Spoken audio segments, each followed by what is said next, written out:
அடுத்ததாக கொங்கு மாவட்டம். கொங்குனாலே நம்ம மைண்டுக்கு வருது கோயம்புத்தூர். 1 2 3 4 5 6 7 8 9 10 தொகுதிகள் இருக்குது. 10 தொகுதியுமே சொல்ல போனா 2021 அதிமுக கூட்டணி கைப்பற்றிய தொகுதிகள். அதுல 1 பிஜேபி வசம் இருக்குது, மீதி 9 அதிமுக வசம் இருக்குது தற்போது. ஆனால் இப்பொழுது தேர்தல் நடந்தால், இன்னைக்கு இருக்கிற கூட்டணி அடிப்படையில் தேர்தல் நடந்தால் என்ன ஆகும் அப்படிங்கிறத நம்ம இப்ப பார்க்க போறோம். தொண்டாமுத்தூர் தொகுதி திமுக கூட்டணி. சொல்லுங்க கிஷோர் பிரதர். தொண்டாமுத்தூர்ல திமுக 33% வாக்குகளும், அதிமுக கூட்டணி 40% வாக்குகளும், தமிழக வெற்றி கழகம் 15% வாக்குகளும், தேசிய ஜனநாயக கூட்டணி 7.5%, நாம் தமிழர் கட்சி 2.5% எடுக்கிறாங்க. இதேதான் என்னை கேட்க சொன்னாங்க, அதனாலேயே நான் கேட்குறேன். இவ்வளோ கம்மியா எப்படி வருது? இது எப்படி நாங்கள் எடுத்துக்கிறது? ஏன்னா இப்போ போன தேர்தலே கூட பார்த்தீங்கன்னா இதோட கூடுதலான விழுக்காடு வாக்குகள் வந்திருக்கலாம். இதெல்லாம் நான் தவற விட்டது கடந்த எபிசோட்ல யதார்த்தமா பேசிட்டு வந்துட்டேன். ஆனா இதெல்லாமே ஒரு குற்றமாக நாம் தமிழர் கட்சி ஆதரவாளர்கள் கண்ணில் பட்டு அவங்க குறிப்பிட்டு கேட்ட கேள்விகள், அதனால நான் கேட்கணும்னு ஆசைப்படுறேன். இவ்வளவு குறைவா வந்திருக்கிறதுனால இதுதான் நிலைமை அப்படின்னு எடுத்துக்க முடியுமா? இல்ல நீங்க எடுத்த ரேண்டம் சாம்பிள்ஸ் அடிப்படையில் அப்படி வந்திருக்குன்னு எடுத்துக்க முடியுமா? இது ரேண்டம் சாம்பிள்ஸ்ல வந்தது. நிலைமை இதுவா இருக்கும் அப்படிங்கிறதுக்கு சொல்ல முடியாது. ஏன்னா இதேதான் அந்த 10 விழுக்காடுக்கும் பொருந்துமா? கண்டிப்பா அந்த 10 குறைஞ்சாலும் அதே தான். இல்லை, உங்களுக்கு நாம் தமிழர் அப்படின்னு சொன்னா நாம் தமிழருடைய தொண்டர்களும் இருக்காங்க, நாம் தமிழருக்கு சப்போர்ட்டர்ஸா இருக்கிறவங்களும் இருக்காங்க. சப்போர்ட்டர்ஸா இருக்கிறவங்க இன்னைக்கு இருக்கிற சூழல்ல நான் இவங்க வந்தா ஓட் பண்ணுவேன்னு சொல்லி மாத்தி கூட சொல்றதுக்கான பாசிபிலிட்டிஸ் இருக்கு. ஆனால் தொண்டர்களாக இருக்கிறவங்க இவங்க நாங்கள் நாம் தமிழருக்கு தான் போடுவோம் அப்படின்னு சொல்கிறாங்க. ஸோ அந்த தொண்டர்களுடைய வாக்குகள் கணக்கில் வருது. சப்போர்ட்டர்ஸ் நாம் தமிழருக்கு போடுவோம்னு சொல்கிறவங்க அந்த கணக்கில் வரும். இல்லை நாங்கள் வேற ஒரு கட்சிக்கு போகிற ஐடியாவில் இருக்கோம் இப்போது எலெக்ஷன் வந்தால், ஏன்னா ரூலிங் பார்ட்டி இவங்க தான் இருக்காங்க அப்படின்னு சொல்லி சொல்கிறவங்க அவங்க வேற ஒரு பார்ட்டிக்கு சொல்கிறாங்க. அதனால உங்களுக்கு வாக்கு சதவீதம் குறையுதே தவிர மற்றபடி நாம் தமிழருக்கான வாக்கு சதவீதம் குறைக்கணுங்கிற அவசியம் எங்களுக்கு இல்லை. புரிஞ்சுக்கிட்டேன். ஆனால் என்னை விட 2 மடங்கு வயசு இருக்கக்கூடிய ஒரு பெரிய மனுஷன் இந்த சர்வேவே நான் தான் எடுத்துன்னு சொல்லி 4 வீடியோவை போட்டு எனக்கு கடிச்சிட்டு இருக்கிறாரு.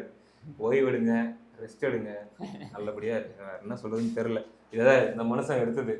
ஏதோ இருந்தாலும் அப்படியே அந்த அந்த படத்துல மொட்டை மண்டன் தலையில ஒருத்தன் கை வச்சுட்டே இருப்பான், டக்குன்னு கையை மாற்றி விட்டு வடிவேல் எஸ்கேப் ஆயிடுவார்ல, அந்த மாதிரி நான் மாற்றி விட்டு எஸ்கேப் ஆயிடுறேன். கடிக்கிறதா பாருங்க, இவரை கடிங்க, வாரிசு பிறகு கடிங்க, அவ்வளோதான்.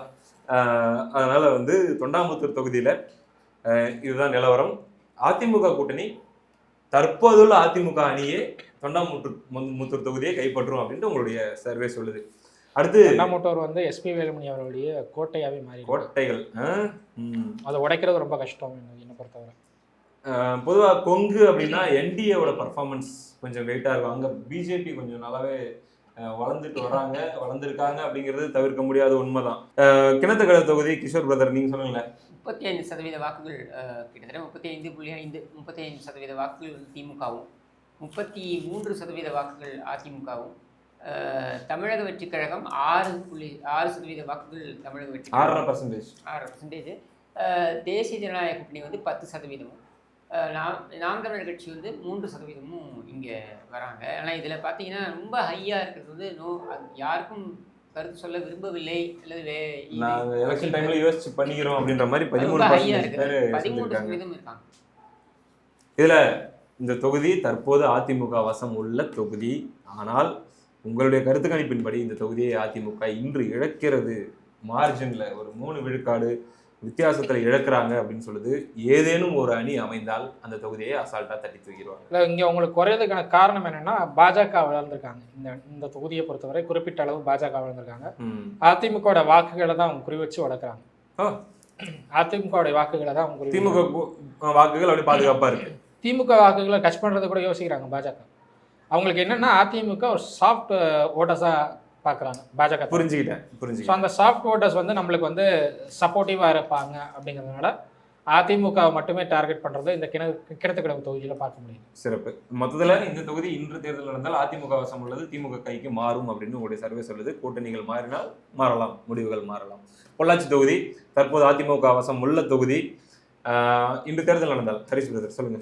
பொள்ளாச்சி தொகுதி பொள்ளாச்சி ஜெயராமன் அவர்களுடைய தொகுதி. இந்த தொகுதியில் இன்னைக்கு தேர்தல் நடந்தால் திமுக கூட்டணிக்கு 36.4, 36.5, அதிமுக கூட்டணிக்கு 38%, தமிழக வெற்றி கழகத்திற்கு 6.03, தேசிய ஜனநாயக கூட்டணி 12.07, நாம் தமிழர் கட்சி 3%. எல்லாமே 3-3-3ன்ற மாதிரி தான் கொங்குல. இல்லை உங்களுக்கு ஒரு தொகுதி ஏறும் ஒரு தொகுதி இறங்கும், அது வந்து கணக்கில் உங்களுக்கு சொல்ல முடியாது எதுவாக இருந்தாலும் அது ஹரிஷ் ப்ரோ அவர்கள் பொறுப்பெடுத்துக் கொள்வார். இந்த இடத்துல இந்த பேப்பர் வச்சுட்டு உட்காந்துட்டு இருக்கிறேன் அப்படின்றத தவிர எனக்கு வேற எந்த சம்பந்தமும் இல்லை என்பதையும் நான் அழுத்தமாக தெரிவித்துக் கொள்கிறேன். அந்த அடிப்படையில் பொள்ளாச்சி தொகுதி வெறும் 1 விழுக்காடு வாக்கு வித்தியாசத்தில் அதிமுக சற்றே முன்னிலை வகிப்பது போல உங்களுடைய கருத்து கணிப்புகள் தெரிவிக்கிறது. அந்த அடிப்படையில் அதிமுக தன்னுடைய தொகுதியை தக்க வைத்துக் கொள்ளவே வாய்ப்புகள் அதிகமாக இருக்கிறதுன்னு எடுத்துக்கலாம். வால்பாறை தொகுதி அடுத்ததாக தற்போது அதிமுக வசம் உள்ள தொகுதி. இந்த தொகுதியில் திமுக கூட்டணி 37 விழுக்காடு வாக்குகள் வரை பெறும் என்றும், அதிமுக கூட்டணி 40.53 விழுக்காடு வாக்குகள் வரை பெறும் என்றும், தமிழக வெற்றி கழகம் 4 விழுக்காடு வாக்குகளும், தேசிய ஜனநாயக கூட்டணி 8 விழுக்காடுக்கு மேற்பட்ட வாக்குகளும், நாம் தமிழ் கட்சி அரௌண்ட் 4.5 விழுக்காடு வாக்குகளும் பெறும் என்றும் உங்களுடைய கருத்து கணிப்பு கூறுகிறது. அந்த அடிப்படையில் இந்த தொகுதியை அதிமுக கூட்டணியை கைப்பற்றும் என்று, அதிமுக தக்க வைக்கும் என்று சொல்லுது. ஏன்னா அவங்க கையில் தான் ஆல்ரெடி இருக்கு. அடுத்ததாக சிங்காநல்லூர் தொகுதி. போன் நோண்டதை வைத்துவிட்டு இதில் கவனம் செலுத்த வேண்டும். சிங்காநல்லூர் தொகுதி 35.71 விழுக்காடு திமுக கூட்டணி, 36 திமுக கூட்டணிக்கு 0.3 விழுக்காடுகளை வாரி வழங்கிவிட்டார் கிஷோர் கேஸ்வாமி. படிச்சிருங்க மீதி நீங்களே. 36% சிங்காநல்லூர், 38% அதிமுக. அதுக்கு தானா? சரி படிங்க. 6% தமிழக வெற்றி கழகமும், 15% தேசிய ஜனநாயக கூட்டணியும், 2% நாம் தமிழ் கட்சியும் வருதுங்க. சரிப்பா, பார்டர்ல அதிமுக அஹெட்ல இருக்கு. சரிப்பா, ரைட்டுப்பா. நீங்களே ஏதாச்சும் கருத்து இருந்தாலும் சொல்லிருங்கப்பா. இல்லை இங்கே உங்களுக்கு நாம் தமிழர் ஏன் குறையுதுங்கிற கேள்வி வரும். இல்லை அங்கே எப்பவுமே கொங்குல கோயம்புத்தூர் இந்த பகுதிகளில் நாம் தமிழருடைய செல்வாக்கு. 2019 நாடாளுமன்ற தேர்தலே 63,000 நாடாளுமன்ற தேர்தலுடைய இதை அளவு கல்யாண சுந்தரம் கேண்டிடேட்டா இருந்தாரு. நாடாளுமன்ற தேர்தலுடைய அளவு போல நீங்க சட்டமன்ற இந்த முறை கூட அந்த அளவுக்கு வாங்கியிருந்தாங்கன்னு நினைக்கிறேன். கலைமணின்னு நினைக்கிறேன் நாம் தமிழ் கட்சி இன்னுங்க.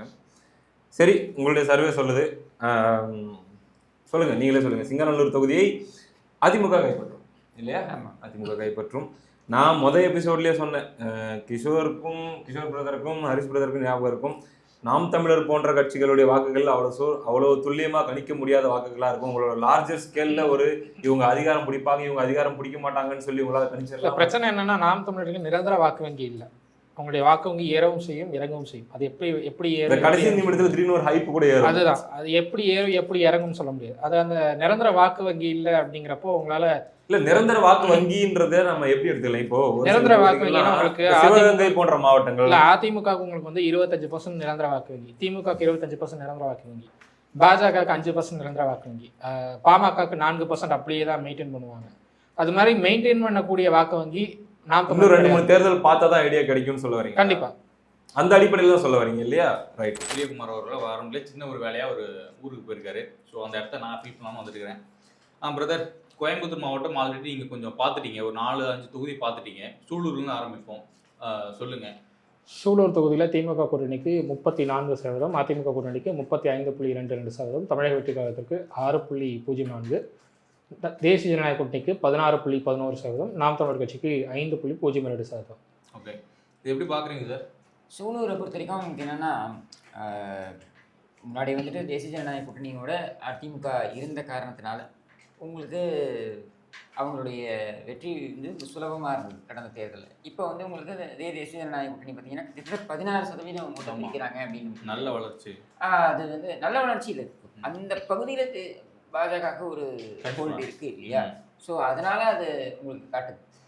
இது அப்படியே நீங்கள் பாருங்களேன், அதிமுகவுடைய ஓட்டும் இவங்களோடதையும் சேர்த்து பார்த்தீங்கன்னாக்கா கிட்டத்தட்ட 50 தாண்டுது. இதுதான் வந்து இவங்களுக்கு மிகப்பெரிய ஒரு ஸ்ட்ரென்த். அதாவது கோவை பொறுத்த வரைக்கும் பாரதிய ஜனதா கட்சியுடைய தேசிய ஜனநாயக கூட்டணியும் அதிமுகவும் சேரும் பொழுது, அதுவும் முக்கியமாக அதிமுக தலைமையிலான அந்த கூட்டணி அமையும் பொழுது கம்ப்ளீட் ஸ்வீப் பண்ணுறாங்க. ஆமாம், அந்த இடத்துல நாம் தமிழர் கூட கிட்டத்தட்ட ஒரு 5% வாக்குகள் வந்து வச்சிருக்கிறாங்க. நாம் தமிழர் வந்து இந்த கொங்கு பகுதியில் முக்கியமாக கோவை, அதில் வந்து பார்த்தீங்கன்னா அவங்களோட ரொம்ப ஸ்லோவாக தான் அவங்களுடைய என்ட்ரி இருக்குது. அது ஏன்னா கோவையை பொறுத்த வரைக்கும் உங்களுக்கு அவங்க 2 இதில் வந்து அவங்க அடைபட்டு இருக்காங்கன்னு நான் பார்க்குறேன். ஒன்று என்னென்னா திராவிட கட்சிகள், அது மட்டும் இல்லாமல் அங்கே வந்து கம்யூனல் இஷ்யூவும் இருக்குது. ஆமாம். ஸோ இதை கடந்து தமிழ் தேசியன்ற சிந்தனையை கொண்டு போய் விதைப்பது அப்படின்றது ரொம்ப அது ஒரு கடினமான ஒரு விஷயமா தான் அங்கே இருக்குது. அதனுடைய வெளிப்பாடாக கூட அது இருக்கலாம். ஆமாம், கண்டிப்பாக கரெக்டாக சொன்னார். அடுத்து முக்கியமான தொகுதி கவுண்டம்பாளையம். கவுண்டம்பாளையம் பற்றி சொல்லுங்கள் பிரதர். கவுண்டம்பாளையம் தொகுதியில் திமுக கூட்டணிக்கு 36.61%, அதிமுக கூட்டணிக்கு 30.30%, தமிழக வெற்றிக் கழகத்துக்கு 8.11%, தேசிய ஜனநாயக கூட்டணிக்கு 18.34%, நாம் தமிழர் கட்சிக்கு கிட்டத்தட்ட 5%. கடந்த தேர்தல் இது ஏதாவது ஸ்டாரோடைய தொகுதியாக இருந்தா? கவுண்டம்பாளையம் தொகுதி அப்படின்னா நம்மளுக்கு வந்து அருண்குமார் அதிமுகவினுடைய எம்எல்ஏ, அவர் தான் இன்னைக்கு கரண்ட் எம்எல்ஏவாக இருக்கார். அது இப்போ கை மாறுது. இப்போ இருக்கக்கூடிய நிலைமையை பார்க்கும்பொழுது அதுவும் ஏன் அப்படின்னு பார்த்தீங்கன்னா 30% வந்து அதிமுக இருக்கு, 18% வந்து தேசிய ஜனநாயக கூட்டணி இருக்கு. ரெண்டும் சேர்ந்ததுன்னு வைங்க, அவங்க 48% வந்துடுறாங்க. கிட்டத்தட்ட பார்த்தீங்கன்னா 50% போயிடலாம். அடுத்து கோயம்புத்தூர் நார்த் சொல்லுங்க சார். கோவை வடக்கு பார்த்தீங்கன்னாக்கா திமுக இங்கேயும் பார்த்தீங்கன்னா திமுக லீடு எடுக்குது. திமுக கூட்டணி வந்து 36%. அதிமுக வந்துட்டு பார்த்தீங்கன்னா அதிமுக இப்பொழுது இருக்கக்கூடிய அந்த கூட்டணி பார்த்தீங்கன்னா 30%. தமிழக வெற்றி கழகம் வந்து 9%. தேசிய ஜனநாயக கூட்டணி இங்கேயும் பார்த்தீங்கன்னாக்கா கிட்டத்தட்ட 18%.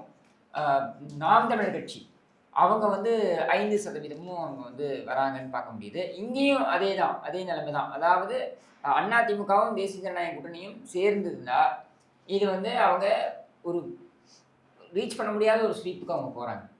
இப்போ எனக்கு ஒரு சின்ன டவுட்டு. தொடர்ந்து நானும் 2-3 வீடியோவில் உட்காந்துட்டு இருக்கேன், சர்வே வீடியோவில். விஜய் அவர்களுக்கு ஒரு கணிசமான வாக்கு சதவீதம் கொடுத்துட்டே இருக்கீங்க. கிட்டத்தட்ட நாம் தமிழருக்கு நிகரான ஒரு சதவீதம் கொடுக்குறீங்க.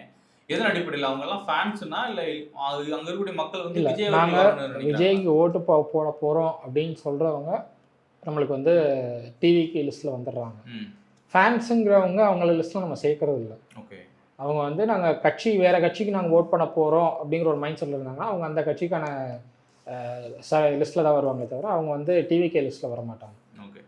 அடுத்து கோயம்புத்தூர் சவுத் சொல்லுங்க பிரதர். எப்படின்னா கோவை தெற்கு வானதி சீனிவாசன் பாஜக சார்பில் இன்னைக்கு இருக்காங்க. அதிமுக கூட்டணியிலேருந்து ஜெயிச்ச தொகுதி அது. திமுக கூட்டணிக்கு இங்கே 34.4 கிட்டத்தட்ட 34.5%, அதிமுக கூட்டணிக்கு 35%, தமிழக வெற்றி கழகத்திற்கு 5.27%, தேசிய ஜனநாயக கூட்டணிக்கு 18%, நாம் தமிழர் கட்சிக்கு 3.11%. ஆமாம். போன தடவை கமல் அவர்கள் எங்கே இருந்தாங்க?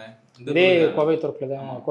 இப்போ எப்படி பார்க்குறீங்க? கமல் அவர்கள் ஏதாவது ஒரு ஆதரவு இருக்கா இல்லை பெரிய இல்லை? கோயம்புத்தூரை பொறுத்தவரை உங்களுக்கு வந்து 10% வரைக்குமே வந்துருக்காங்க கூட்டணி அப்படின்றது. நீங்கள் ஆமாம், திமுக கூட்டணியிலேயே கமல் வந்துடுறாரு. பட் என்னன்னா கோயம்புத்தூரை பொறுத்தவரை உங்களுக்கு வந்து 10% வரைக்குமே அங்கே வந்து வாக்கு வங்கியை வைத்துட்டு இருந்த கமல் அவர்கள் திமுக கூட்டணியில் இணைந்ததுக்கப்புறம் அந்த வாக்குகள்லாம் வந்து வேறு வேறு கட்சிகளை நோக்கி நகர்றதை பார்க்க முடியுது. ஸோ அதனால் கமல் அவர்களுக்கு வந்து இங்கே ஒன்றும் பெரிய ஒரு ரோல் இல்லை அப்படின்னு தான் நான் பார்க்குறேன். அடுத்தபடியாக மேட்டுப்பாளையம் தொகுதியில் வந்து திமுக கிட்டத்தட்ட 36.52% வாக்குகளும், அதிமுக கிட்டத்தட்ட 39.7% வாக்குகளையும், தமிழக வெற்றி கழகம் 7.57%, என்டிஏ கூட்டணி வந்து கிட்டத்தட்ட 10.14% வாக்கு சதவீதத்தையும், நாம் தமிழர் 4. சம்திங் இங்க வந்து எனக்கு தெரியல.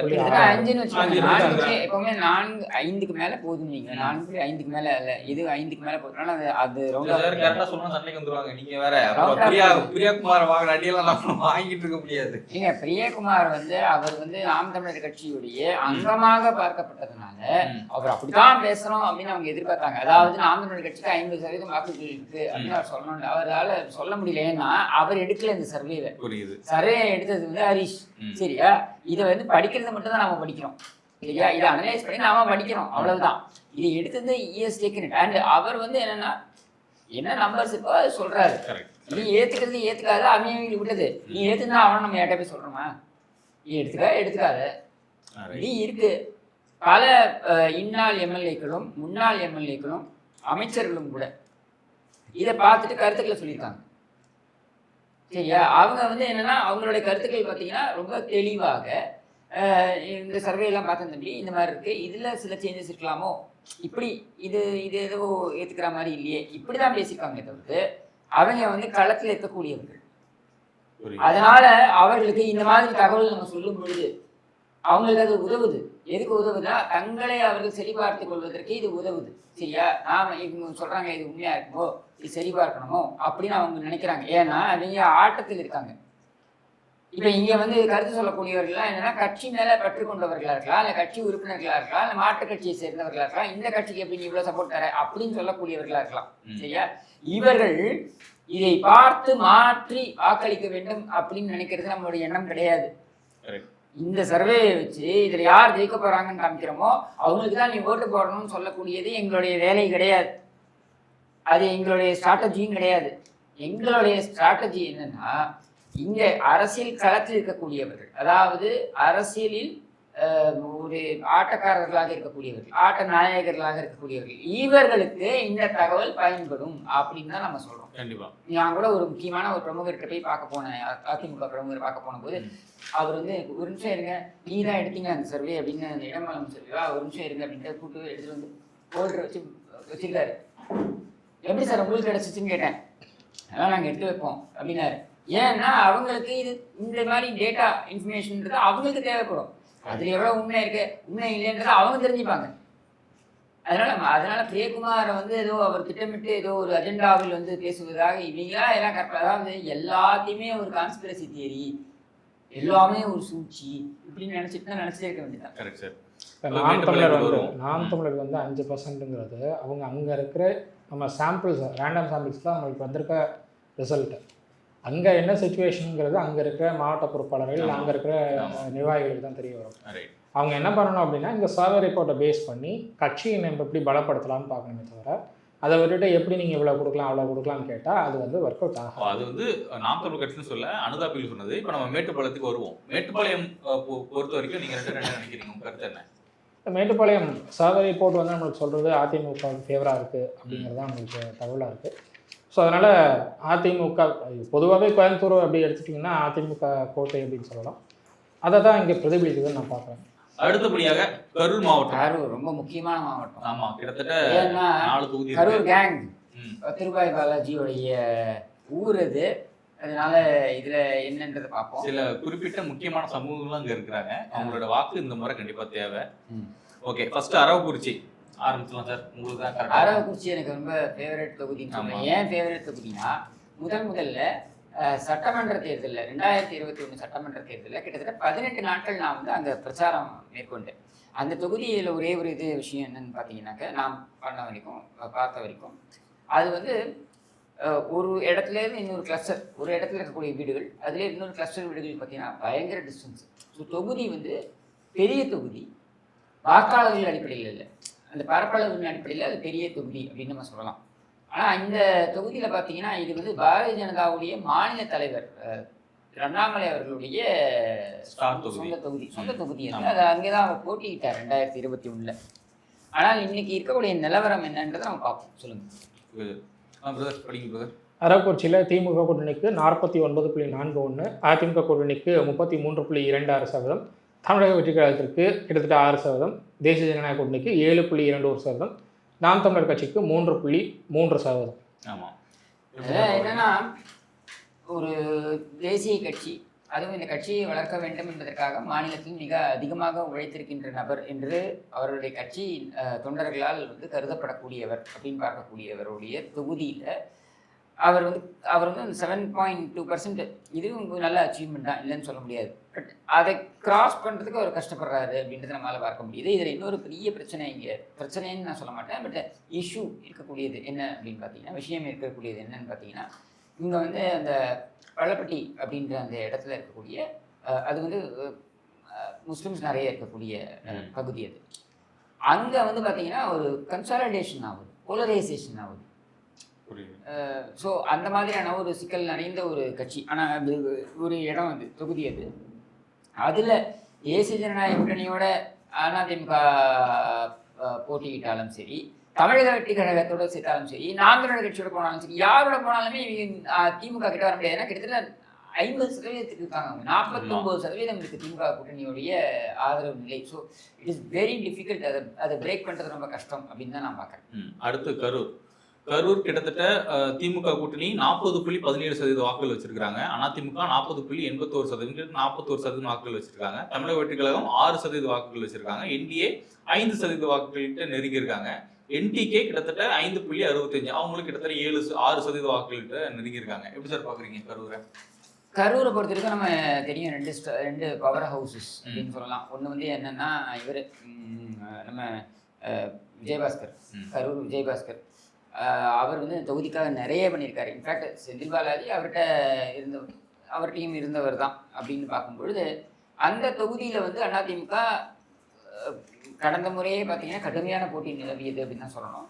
இந்த முறை வந்து அவங்க தக்க வைப்பாங்க அப்படின்னு தான் நான் நினைக்கிறேன். ஏன்னா எவ்வளோலாம் பண்ணியிருக்காரு அவர் அந்த தொகுதிக்கு. அந்த அந்த விஜயபாஸ்கர் அண்ணா வந்து எவ்வளோ செஞ்சிருக்காரு அப்படின்றது அங்கே மிகப்பெரிய அளவில் பேசும் பொருளாக இருக்குது அப்படிங்கும்பொழுது, அது மட்டும் இல்லாமல் செந்தில் பாலாஜி மேலே இருக்கக்கூடிய அந்த ஊழல் குற்றச்சாட்டுகள், இந்த ஊழல் குற்றச்சாட்டுகளை கடந்து அங்கே நிறைய கொலைகள் நடைபெற்று இருக்கு. இதெல்லாம் வந்து தொடர்பு படுத்துறாங்க அங்கே இருக்கக்கூடிய இதுக்கு சம்மந்தம் இருக்குது அப்படின்ட்டு. இந்த மாதிரியான பேச்சுக்கள் அங்கே நிறைய இருக்கின்ற காரணத்தினால அவருக்கு தொகுதியில் ஒரு ஒரு ஒரு எதிர்ப்பு நிலவுது அப்படின்னு சொல்லணும். ஆனால் அதை தக்க வைப்பதற்காக, கரூரை தக்க வைப்பதற்காக செந்தில் பாலாஜி எவ்வளவோ செய்ய போகிறார், செஞ்சிருக்காரு. ஆல்ரெடி பார்த்தீங்கன்னா வெளி விளக்கெல்லாம் சப்ளை பண்ணிட்டு இருக்காங்க. இந்த பொங்கலுக்கு வந்து வாஷிங் மிஷின்லாம் கொடுக்க போகிறாங்களாம். இது மாதிரிலாம் கரூரில் மட்டும்தான் வாரத்துக்கு ஒரு முறை வந்து கிரிக்கெட் மேட்சஸ் டிஎம்கே சைடில் நடத்துகிறாங்க. கரூரில் மட்டும்தான் இது நடக்குது. இல்லை இப்போ சார் சொன்ன விஷயத்துல வந்து எனக்கு ஒரு கேள்வி இருக்கு. ஆனால் இதெல்லாம் பண்ணி இதெல்லாம் செஞ்சும் கூட ஸ்லைட் எட்ஜ் வந்து அதிமுக இப்பொழுதுக்கு நிலைமையில, அதுவே தேசிய ஜனநாயக கூட்டணியோட அது போகுது அப்படின்னாக்க கிட்டத்தட்ட ஒரு 5% அவங்களுக்கு இன்னும் லீடில் போகிறாங்க. இப்போ சார் சொன்னது எனக்கு ஒரு விஷயம், நீங்கள் தான் சர்வே எடுத்திருக்கீங்க. ஊழல் குற்றச்சாட்டுங்கிறது செந்தில் பாலாஜி அவர்கள் மேலே இருக்குது. அவர் சொன்ன மாதிரி கொள்ளை வழக்குகள் சில அது மாதிரியான விஷயங்கள் இருக்குது. இருந்தும் நீங்கள் 40% வந்து பொறுத்திருக்கீங்க. உங்களுக்கு பணபலம் அப்படின்னு ஒன்று இருக்குது. உங்களுக்கு கடைசி நேரத்தில் எவ்வளோ கொடுப்பாங்க அப்படின்னு எக்ஸ்பெக்ட் பண்ணக்கூடிய மக்களும் அங்கே இருக்கத்தான் செய்கிறாங்க. பெரும்பாலானவர்கள் என்ன சொல்கிறாங்கன்னா, திமுக இந்த முறை வந்து நிறைய செலவு பண்ணுவாங்க, திமுக ஓட் பண்ணுறதுனால எங்களுக்கு வந்து மாத கடைசியில் எங்களுக்கு வந்து அந்த செலவுகள் பிரச்சனை இல்லாமல் போகும் அப்படிங்கிற ஒரு இடத்துக்கு வராங்க. அதுக்காகவே திமுகவுக்கு வந்து கிட்டத்தட்ட ஒரு 10%க்கும் மேற்பட்ட மக்கள் வந்து வாக்களிக்க ரெடியாக தான் இருக்காங்க. அடுத்து கிருஷ்ணராயபுரம் தொகுதியில் வந்து திமுக கூட்டணிக்கு 44%, அதிமுக கூட்டணிக்கு 33.5, கிட்டத்தட்ட 37 கிட்டத்தட்ட 33.5%. தமிழக வெற்றி கழகத்துக்கு 6.59, கிட்டத்தட்ட 7% வருது.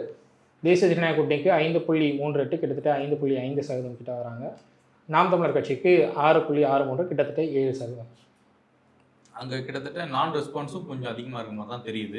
ஸோ இதுவும் திமுக கூட்டணிக்கு வலுவாக இருக்கக்கூடிய ஒரு தொகுதியாக தான் பார்க்க வேண்டியதாக இருக்குது தற்போதைய சூழ்நிலையில். ஈவன் இஃப் ஒரு கூட்டணி அமைந்தாலும் கூட திமுகவுக்கு வலுவான ஒரு தொகுதியாக இது இருக்குன்னு சொல்லலாம். ஆமாம். அடுத்து குளித்தலை ஒரு முக்கியமான தொகுதி. கருணாநிதி அவர்கள் வந்து நின்று இருந்தாலும் இப்போ அவருடைய தொகுதி தானே சொல்றாங்க.